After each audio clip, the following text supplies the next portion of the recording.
ಭಗವಂತ ಮಹಿಳೆಯರ ಆರ್ಥಿಕ ಸ್ವಾವಲಂಬನೆಗೆ ಮಾಡಿದಂಥ ಒಂದು ಯೋಜನೆ. ವಿಶ್ವದಲ್ಲಿ ಕರ್ನಾಟಕದಲ್ಲಿ ಗೃಹಲಕ್ಷ್ಮಿಯನ್ನು ನಾವು ಮಾಡಿದ ನಂತರ ಇಡೀ ಭಾರತ ದೇಶದಲ್ಲಿ NDA ಒಕ್ಕೂಟ BJPಯವರು ಕರ್ನಾಟಕ ಮಾಡೆಲ್ನ ಉಪಯೋಗ ಮಾಡಿದ್ದಾರೆ. ಭಾಳಷ್ಟು ಆರೋಪಗಳನ್ನು ಇತ್ತೀಚಿನ ದಿನದಲ್ಲಿ ಮಾಡಿದರು. 5,000 ಕೋಟಿ ಇದು ಅದು ಇದು ಅಂತ ಭಾಳಷ್ಟು ಮಾತನಾಡಿದ್ರು. ಆದರೆ ಇವತ್ತು ಕೇಂದ್ರದ ಆಯೋಗವೇ ಇದಕ್ಕೆ ಒಂದು ಮೆಚ್ಚುಗೆಯನ್ನು ವ್ಯಕ್ತಪಡಿಸಿದೆ. ಮಹಿಳೆಯರ ಆರ್ಥಿಕ ಸ್ವಾಭಿಮಾನಕ್ಕೆ, ಆರ್ಥಿಕ ಸಬಲೀಕರಣಕ್ಕೆ ಇದೊಂದು ಕೊಡುಗೆ ಆಗಿದೆ ಅಂತ ಕೂಡ ಕೇಂದ್ರದಿಂದ ಬಂದಂಥ ನಿಯೋಗ ತಮ್ಮ ಒಂದು ರಿಪೋರ್ಟ್ನಲ್ಲಿ ಸ್ಪಷ್ಟಪಡಿಸಿದೆ. ಖಂಡಿತವಾಗ್ಲೂ ಕರ್ನಾಟಕ ಮಾಡೆಲನ್ನು ಬೇರೆ ರಾಜ್ಯಗಳು ಕಾಪಿ ಮಾಡಿಕೊಂಡಿದ್ದಾರೆ. ಇದು ಜಗಜ್ಜಾಹೀರು. ಖಂಡಿತವಾಗ್ಲೂ ಬೆಳಗಾವಿ ಜಿಲ್ಲೆ ಬಹಳ ದೊಡ್ಡ ಜಿಲ್ಲೆ. ಈ ಜಿಲ್ಲೆಯಿಂದ ಸುಮಾರು 11 ಜನ ನಾವು ಕಾಂಗ್ರೆಸ್ ಪಕ್ಷದಿಂದ ಆರಿಸಿ ಹೋಗಿದ್ದೇವೆ. ನಮ್ಮ ಜಿಲ್ಲೆ ದೊಡ್ಡ ಜಿಲ್ಲೆ ಇರೋದ್ರಿಂದ ನಮ್ಮ ಜಿಲ್ಲೆಗೆ ಕನಿಷ್ಠ ಇನ್ನೂ 2 ಮಂತ್ರಿ ಸ್ಥಾನವನ್ನು ಕೊಡ್ತಾರೆ ಅನ್ನುವಂಥ ವಿಶ್ವಾಸ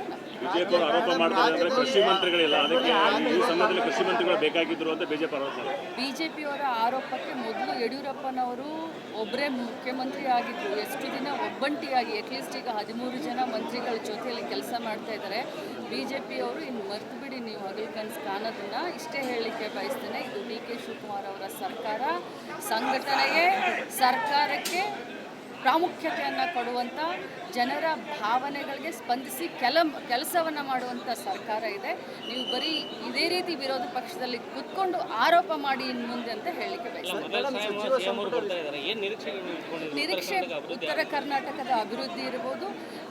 ನಾನು ಒಂದು ಮಾತನ್ನು ಹೇಳಲಿಕ್ಕೆ ಬಯಸ್ತೇನೆ, 6 ವರ್ಷ ನಮ್ಮ ಪಕ್ಷದ ಕಾಂಗ್ರೆಸ್ ಪಕ್ಷದ ಅಧ್ಯಕ್ಷರಾಗಿ ಇಡೀ ಕರ್ನಾಟಕ ರಾಜ್ಯಾದ್ಯಂತ ಏನು ಸಮಸ್ಯೆಗಳಿದ್ದಾವೆ, ಯಾಕಂದರೆ ಭೌಗೋಳಿಕವಾಗಿ ನಾವು ನೋಡಬೇಕಾಗುತ್ತೆ. ಉತ್ತರ ಕರ್ನಾಟಕ, ದಕ್ಷಿಣ ಕರ್ನಾಟಕ, ಕಲ್ಯಾಣ ಕರ್ನಾಟಕ, ಮಧ್ಯ ಕರ್ನಾಟಕ ಅಂತ ಹೇಳಿ ನಾವು ಭೌಗೋಳಿಕವಾಗಿ ನೋಡಿದಾಗ ಆಯಾ ಕ್ಷೇತ್ರಕ್ಕೆ ಅನುಗುಣವಾಗಿ ಆ ಒಂದು ಕ್ಷೇತ್ರವನ್ನು ಅಭಿವೃದ್ಧಿಪಡಿಸುವಂಥ ನಿಟ್ಟಿನಲ್ಲಿ ಮಾನ್ಯ ಮುಖ್ಯಮಂತ್ರಿಗಳು ಖಂಡಿತವಾಗ್ಲೂ ಸನ್ನದ್ಧರಾಗ್ತಾರೆ. ನಮ್ಮ ಬಯಕೆ, ನಮ್ಮ ಬೇಡಿಕೆ ಏನು ಅಂತಂದರೆ, ಬೆಳಗಾವಿ ನಮ್ಮ ಜಿಲ್ಲೆ ಕರ್ನಾಟಕ ರಾಜ್ಯದ 2ನೇ ರಾಜಧಾನಿ ಅಂತ ಹೇಳ್ತೀವಿ.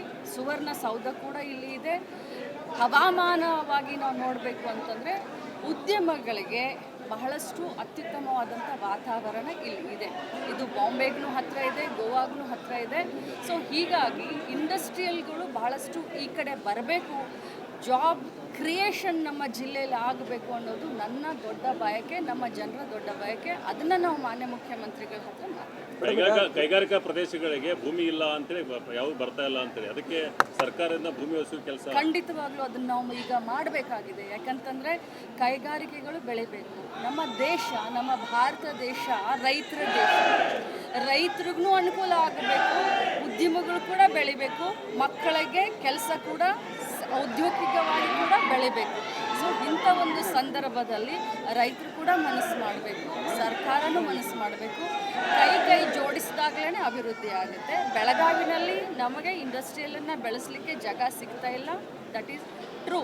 ಆದರೂ ಕೂಡ ರೈತರ ಜೊತೆ ಮಾತನಾಡಿ ನಾವು ಅನುಕೂಲವನ್ನು ಮಾಡ್ತೀವಿ. ಯಾಕಂತಂದರೆ ಕೈಗಾರಿಕೆ ಬೆಳೆದ್ರೆ ಪ್ರದೇಶ ಬೆಳೆಯುತ್ತೆ ಅನ್ನುವಂಥ ವಿಶ್ವಾಸ ರೈತರನ್ನ ವಿಶ್ವಾಸಕ್ಕೆ ತೆಗೆದುಕೊಂಡು ಅಂತ ಹೇಳಿ